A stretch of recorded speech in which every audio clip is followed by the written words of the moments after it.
Just get Jerry Jeudy out of here. It's not just the poor play. His attitude sucks. Oh my gosh. I don't know if you guys have seen the video. Obviously I can't hear them, but like it looks like he's kind of barking at Shedeur and they're going over, and then Shedeur comes out post game and he talks about how like it's about trust and they got to get on the same page, which obviously that'll come with more practice and more games played. But like, bro, this is a guy who's playing with only a couple weeks of practice. He's a rookie in his second start. Why don't you try to pick him up? Why don't you encourage him? Like, Justin Jefferson was picking, JJ McCarthy's awful, and you don't hear like Justin Jefferson talking on him. Like he's trying to pick him up. Like we got to play. And then there's just Jerry Jeudy, and Justin Jefferson, by the way, is good at football. Jerry Jeudy is bad at football. So like if you're gonna maybe have a good attitude, if you're gonna lead the league in drops 2 years in a row and just essentially never be open or do anything of any good on the football field for us this year, at least have a good positive attitude. Don't. Just get him out of here. I'm done. The sideline confrontation that exposed everything. How Jerry Jeudy's moment of arrogance revealed the true heart of the Cleveland Browns.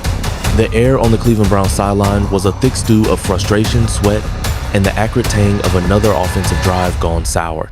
The stadium noise, a roaring tsunami of disappointment from the home crowd, seemed to press down on the players, amplifying every grimace, every muttered curse. In the heart of this maelstrom stood Jerry Jeudy, a wide receiver whose $52 million contract was beginning to feel like the weight of an anchor rather than a badge of honor. His target was not the opposing defense, but his own quarterback, a rookie in his second start, Shedeur Sanders. What transpired next was not merely a blip of sideline drama, a routine spat between competitive athletes.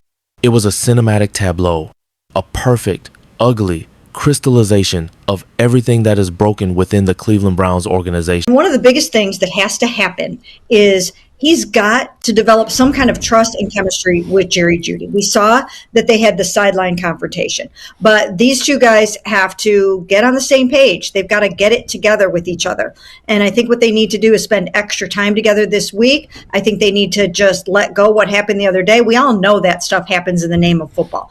That stuff happens on football sidelines all the time, not always captured on camera. But those two guys need to get together this week. They need to text each other back and forth like Amari and Joe Flacco used to be doing all day long. Maybe they should watch some film together. I think that would be helpful. I think they need to talk and communicate. Jerry needs to talk about where he likes the ball placed. Shedeur has such elite accuracy and good ball placement that if Jerry asks for something, Shedeur can deliver that. So I think these guys just need to be very vocal about what they want and need from each other and try to make it work better going forward. It was a moment where hierarchy, merit, compensation, and character collided with the force of a car crash, and the aftermath left no doubt about who was truly driving this team and who was merely a passenger along for a very expensive, very disappointing ride. This is the story of that confrontation, but more importantly, it is the story of everything that led to it and everything it revealed. It is a story of a veteran's profound miscalculation, a rookie's preternatural poise, and a franchise at a perilous crossroads, forced to look in a mirror held up by its own players. To understand the explosion, one must first see the spark. It came in the third quarter, a play designed to inject life into a listless offense. Shedeur Sanders, operating from a crumbling pocket, set his feet and launched a deep ball down the left sideline. The play call was a statement, a belief in the arm talent of their young quarterback and the speed of their high-priced receiver. The ball arced through the Cleveland sky, a tight spiral aimed at a spot where only Jeudy, in theory, could make a play. The film review later would be damning. It was not a perfect throw, but it was an eminently catchable NFL pass, a ball that required maximum effort, a full extension, a commitment to the route's finish. Jeudy, however, seemed to be running in sand. As the ball descended, he did not accelerate through its trajectory. He did not raise his arms in anticipation. He did not, in the parlance of scouts, high point the football. He appeared, for all the world, to give up on the play. His body language shifting from competition to casual observation mid-stride. The ball fell harmlessly to the turf, an incompletion logged on the stat sheet, but a screaming indictment on tape. In the immediate aftermath, the broadcast cameras, as they are wired to do, found the quarterback. Sanders stood on the field, removed his helmet, and shook his head briefly, not in anger at his receiver, but in the universal frustration of a missed opportunity. There was no wild gesticulation, no fiery stare down, He simply turned and walked to the sideline, ready for the next series. The blame, in that public moment, was absorbed internally. This is where the first layer of Shedeur Sanders' character was displayed, long before the sideline argument. In the post-game press conference, when asked about the play, the rookie did not deflect. He spoke of timing, of chemistry, of the need to get on the same page. He used the word trust. He framed it as a collective issue, a growing pain for a new partnership. He protected Jerry Jeudy. This was leadership 101. Public solidarity, private accountability. It was a mature, calculated response designed to deflect criticism from a teammate and maintain locker room cohesion. For a 22-year-old in his second start, it was a remarkably savvy performance. To Jerry Jeudy during the game. It was a route that should have led to a big play, maybe even a touchdown. The ball was in the air and going downfield exactly where it needed to be. But for Jerry Jeudy, this grace seemed to have been interpreted not as protection, but as weakness. Perhaps he heard the subtext in Sanders' "we need to build trust," and internalized it as a veiled critique of his effort. Perhaps his own simmering frustration at his performance, the drops, the lack of separation, the mounting criticism, needed a release valve. Whatever the psychological trigger, Jeudy decided that the appropriate response to his quarterback publicly shielding him was to confront him privately. The cameras found them as the defense took the field. Jeudy, still helmeted, his face a mask of manufactured fury, strode with purpose toward Sanders, who was seated on the bench, reviewing images on a tablet. Jeudy's posture was all aggression, chest out, finger pointing, his body leaning into Sanders' space. He was the archetype of the angry veteran, attempting to establish dominance, to coach up the rookie, to vent his own failures onto a convenient target. The audio was lost to the crowd's roar, but the silent film was eloquent. This was an attempt at intimidation. And then the camera caught Shedeur Sanders' face. He did not flinch. He did not stand up to meet Jeudy's aggression. He did not look away. He simply listened, his expression a study in calm detachment. He offered a few words in return, measured and even. His body language was not submissive, but profoundly secure. He was a rock, and Jeudy's waves of anger crashed against him and receded, impotent. It was in the next fleeting moment that the entire power dynamic shifted, captured in a close-up that will likely haunt Jerry Jeudy's Cleveland tenure. As Sanders held his ground, Jeudy's aggressive facade began to crack. The finger-pointing lost its conviction. The angry set of his jaw slackened. His eyes, previously blazing with performative rage, darted away for an instant. It was the look of a man experiencing the cold splash of instant regret. He had expected a reaction, fear, defiance, a matching fury, anything that would validate his own position and turn this into a conflict of equals.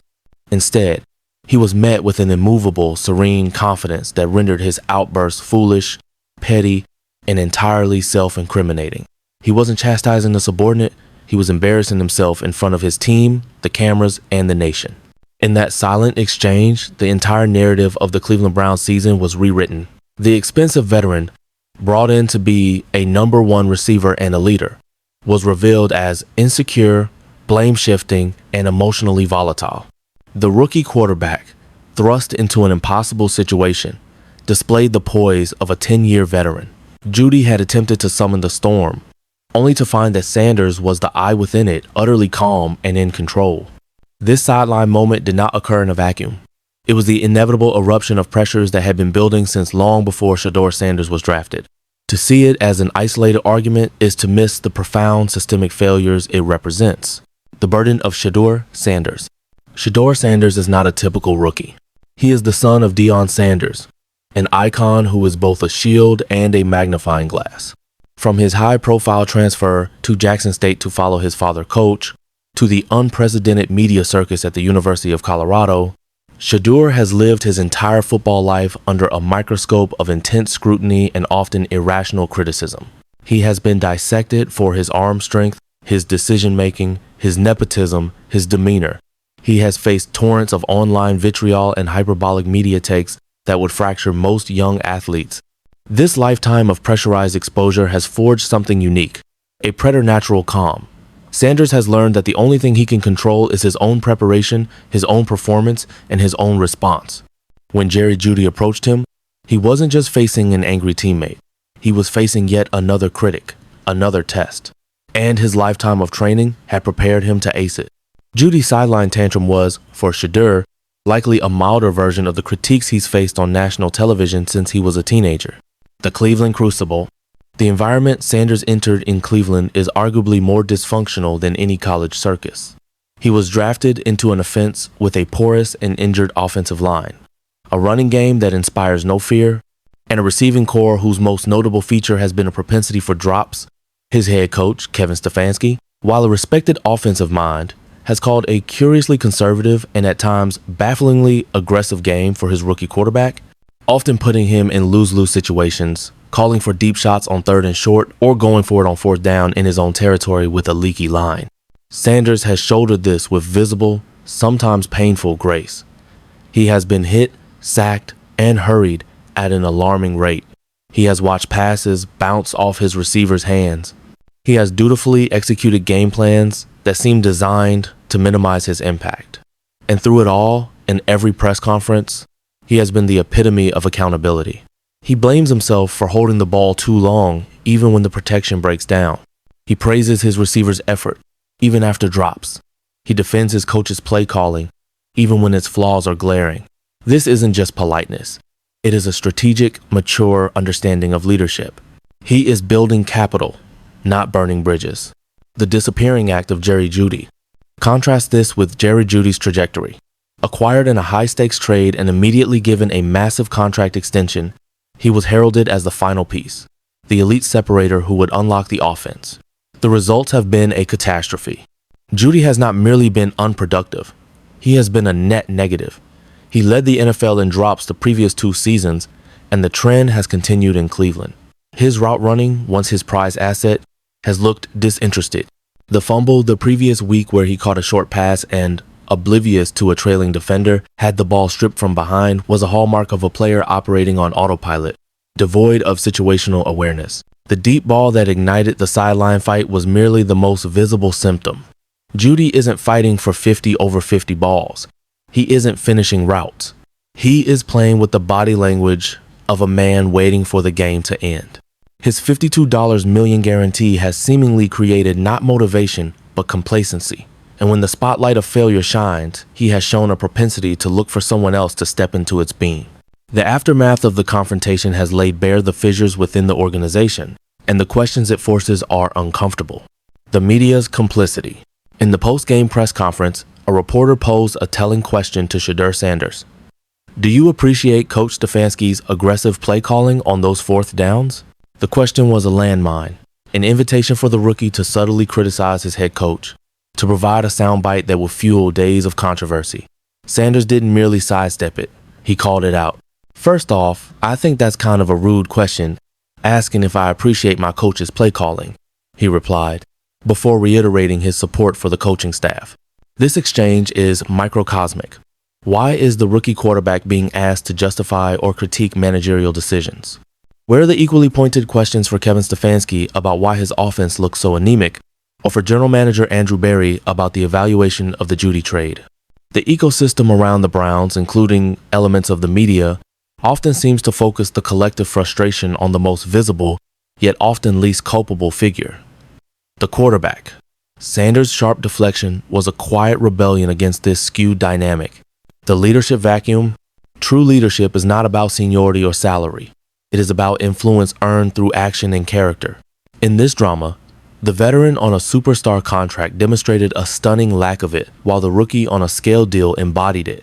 Jeudy's attempt at leadership was transactional and emotional, a burst of anger meant to assert control. Sanders' leadership is transformational and steady, a daily demonstration of work ethic, accountability, and public solidarity. The Browns now face a leadership crisis. Who are the players in that locker room following? The man who shouts when things go wrong, or the man who remains steady and takes the blame even when it isn't his? For a team trying to build a sustainable winner, the answer is not complicated. Jeudy's outburst may have been intended to challenge Sanders' authority, but it ultimately cemented it. The team saw who folded under pressure, and it wasn't the rookie. The CROSSROADS. The Cleveland Browns now stand at a defining inflection point. They have in Shedeur Sanders a rare asset, a quarterback with franchise talent and franchise character. He possesses the arm talent, the football IQ, and, as critically demonstrated, the mental fortitude and leadership qualities to be the cornerstone for a decade. History shows that such players are not common, and wasting them is a cardinal sin of team building. The organization must now make a conscious choice. Will they build a structure to support and maximize Sanders, or will they allow the existing rot symbolized by Jeudy's attitude and compounded by questionable scheming and personnel decisions to corrode his potential? This means several things. 1. Hold veterans accountable. Performance and effort must be non-negotiable, regardless of contract size. Jeudy's roster spot cannot be guaranteed by his guarantee. He must either recommit with tangible, consistent effort on every snap, or the organization must have the courage to sever ties, absorbing the financial penalty for the sake of the team's culture. 2. Empower Shedeur. The offensive scheme must evolve to play to Sanders' strengths, his quick release, his accuracy in the intermediate game, his pocket presence. The conservative safety-first approach is stifling his development and the offense's potential. He must be given the autonomy to make checks at the line and the playbook to attack downfield. 3. Fix the supporting cast. The mission this offseason must be singular. Get Sanders help. This means investing in the offensive line with the same vigor used on the defense. It means finding receivers who run precise routes, compete for contested catches, and mirror their quarterback's professionalism. Epilogue, the look of regret. That single frame of Jerry Jeudy's face, the deflation, the dawning horror, will outlive the stats from this game. It is the perfect symbol of the 2024 Cleveland Browns. It is the moment the mask slipped, revealing the insecurity beneath the bravado, the failure beneath the salary. Jerry Jeudy picked a fight with the wrong person at the wrong time for all the wrong reasons. He sought to challenge Shedeur Sanders' merit and instead illuminated his own profound lack of it. He tried to expose a rookie's weakness and ended up showcasing his own towering strength. In a season destined for struggle, the Browns may have found the one thing you cannot scheme for, cannot coach, and cannot buy: a true leader.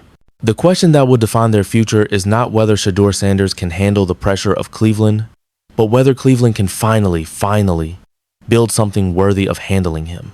The calamity in Cleveland is not the poor play. That is a symptom. The calamity is a culture where effort is optional for the highly paid, where accountability is demanded only of the young, and where leadership is mistaken for loudness.